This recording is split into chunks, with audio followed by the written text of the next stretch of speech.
جب ابو بکر صدیق رضی اللہ تعالیٰ عنہ کو خلیفہ مقرر کیا گیا تو سارے صحابہ کا آپ رضی اللہ تعالیٰ عنہ کی خلافت پر اتفاق ہوا۔ عمر فاروق رضی اللہ تعالیٰ عنہ نے قرآن کریم کی آیت سے استدلال کیا کہ ابو بکر صدیق رضی اللہ تعالیٰ عنہ ہمارے درمیان میں سب سے زیادہ افضل ہیں اور خلافت کے سب سے زیادہ اہل اور لائق ہیں، کیونکہ اللہ تعالیٰ نے ان کے بارے میں فرمایا ثانی اثنین کہ آپ صلی اللہ علیہ وسلم دو میں سے دوسرے تھے، تو دو میں سے دوسرے تھے تو ایک کون تھے؟ ابو بکر۔ اللہ تعالیٰ نے اس وقت آپ صلی اللہ علیہ وسلم کی مدد فرمائی جب یہ صرف دو حضرات تھے، اور پھر فرمایا کہ آپ صلی اللہ علیہ وسلم اپنے ساتھی سے کہہ رہے تھے، اذ یقول لصاحبہ، اپنے ساتھی سے کہہ رہے تھے،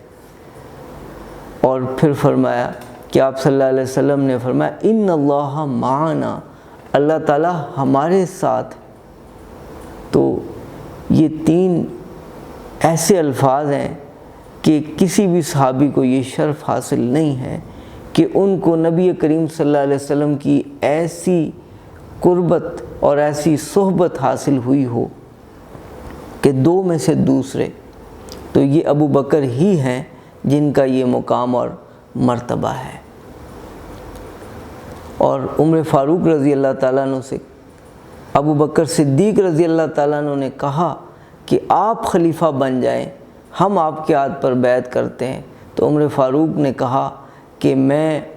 اس قوم پر خلیفہ مقرر کیا جاؤں جس کا ایک فرد ابو بکر صدیق ہو، اس سے پہلے مجھے موت آ جائے، یہ میرے حق میں بہتر ہے۔ تو ایسا مقام اور مرتبہ ابو بکر صدیق رضی اللہ تعالیٰ عنہ کا، جن کی صداقت کی گواہی اور جن کے صحابیت کے شرف کو قرآن نے بیان کیا، اور جن سے راضی ہونے کو اللہ تعالیٰ نے اور ان کو راضی کرنے کو اللہ تعالیٰ نے بیان کیا، وَلَسَوْفَ يَرْضَى، ان کا حال یہ تھا، ایسی تواضع، ایسی عاجزی کہ کہتے تھے کاش کہ میں درخت ہوتا جو کاٹ دیا جاتا، اور کاش کہ میں پرندہ ہوتا، مجھ سے کل قیامت کے دن حساب کتاب نہ ہوتا۔ حالانکہ ان کا ایسا مقام ہے، قیامت کے دن اللہ تعالیٰ جب حساب کتاب شروع فرمائیں گے، نبی کریم صلی اللہ علیہ وسلم کی امت کا حساب شروع ہوگا، تو سب سے پہلے ابو بکر صدیق رضی اللہ تعالیٰ عنہ کا نامہ اعمال اللہ کی بارگاہ میں پیش ہوگا، تو اللہ تعالیٰ کا غصہ ٹھنڈا ہو جائے گا۔ ایسے لوگ لیکن کہتے تھے کاش میں پیدا نہ ہوا ہوتا۔ عمر فاروق کہتے تھے کاش کہ میری ماں نے مجھے جنا ہی نہ ہوتا۔ اور بعض ایسے بھی حضرات ہیں جنہوں نے کہا کاش کہ میں مومن کے بدن کا بال ہوتا۔ حضرت عائشہ رضی اللہ تعالیٰ عنہ، اتنا مقام،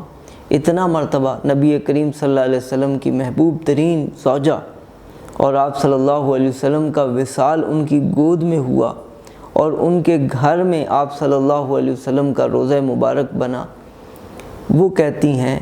کہ میں تو ڈرتی ہوں کہ نہ جانے میرا انجام کیا ہو، مجھے اپنے انجام کا نہیں پتہ، ایسا نہ ہو کہ میں ان لوگوں میں شامل ہو جاؤں کہ جن کے بارے میں اللہ تعالیٰ نے یہ ارشاد فرمایا وَبَدَا لَهُم مِّنَ اللَّهِ مَا لَمْ يَكُونُوا يَحْتَسِبُونَ، کہ ان کے سامنے اللہ تعالیٰ کی طرف سے وہ چیز ظاہر ہو گئی جس کا وہ گمان بھی نہیں کرتے تھے۔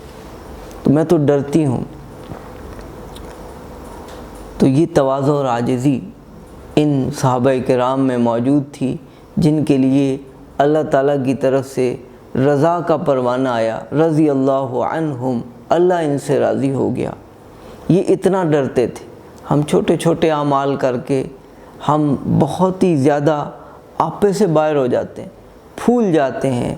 اور ہمارے اندر زام پیدا ہو جاتا ہے کہ نہ جانے ہم کیا چیز ہیں، ہم تو کوئی بہت ہی بڑی چیز ہے۔ بھئی جو بھی کچھ ہم کر رہے ہیں اللہ کے احسان سے ہے، اللہ کے فضل سے ہے، اسی کی توفیق سے ہے۔ جو تھوڑا بہت دال دلیا کر رہے ہیں، اللہ سے دعا کریں کہ اللہ تعالیٰ اس کو اپنی بارگاہ میں کسی طرح قبول کر لیں۔ ہمارے اعمال ایسے نہیں کہ ان کو قبول بھی کیا جائے، اللہ تعالیٰ ہمارے اعمال کو بس قبول فرما لیں اور ان پہ ہمیں سزا نہ ملے، ان پہ ہمیں عذاب نہ ملے کہ یہ لے کے کیا آئے۔ بس یہ دعا کرنی چاہیے، اور اپنے اندر عجب نہ پیدا ہونے دیں، خود پسندی نہ پیدا ہونے دیں۔ صحابہ کو دیکھیں اور ان کے بعد ہستیوں کو دیکھیں جو اولیاء اللہ تھے، ان کے اندر کس قدر تواضع تھی اور کتنا زیادہ وہ اللہ کے سامنے روتے تھے، اور اللہ تعالیٰ کو منانے کے لیے کس قدر فکر مند ہوتے تھے۔ ایسے ایسے اللہ کے ولی ساری رات وَامْتَازُوا الْيَوْمَ أَيُّهَا الْمُجْرِمُونَ یہ آیت پڑھتے رہے، اے مجرموں آج کے دن تم جدا ہو جاؤ۔ یہ آیت پڑھ کر روتے رہے تو کی جگہ میں جنت میں جگہ مل جائے۔ اور ایسے ایسے حضرات جو ساری زندگی دین کی خدمت کرتے رہے، اور کیا کہتے ہیں کہ مجھ سے نالائق کوئی نظر نہیں آتا، اور اللہ تعالیٰ کاش کہ مجھے جنتیوں کی جوتیوں کی جگہ میں جگہ عطا فرما دے، ورنہ میرا مقام تو یہ بھی نہیں ہے۔ تو ہم اپنے اندر عاجزی پیدا کریں، اپنے اعمال میں